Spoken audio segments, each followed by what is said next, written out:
Hello అండి అందరికీ welcome to SMS channel. నేను ఈరోజు క్రీమీ టెక్స్చర్తో ఎండు రొయ్యలు బీరకాయ కర్రీని ప్రిపేర్ చేసేస్తున్నానండి.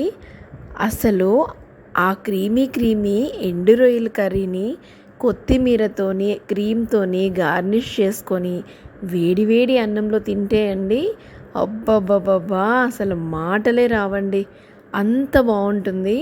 మరి నా మాటలతో చెప్పడం కంటే మీరు కూడా ట్రై చేస్తే ఆ రెసిపీ ఎంత బాగుంటుందో మీరే చెప్పొచ్చు కదా.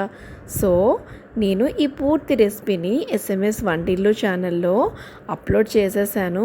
మరి మీరు లేట్ చేయకుండా ఫాస్ట్గా ఆ రెసిపీని ఎలా వచ్చిందో ట్రై చేసేసేయండి.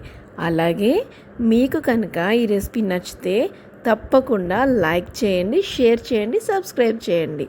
Thank you for watching. మర్చిపోకండి. బాయ్.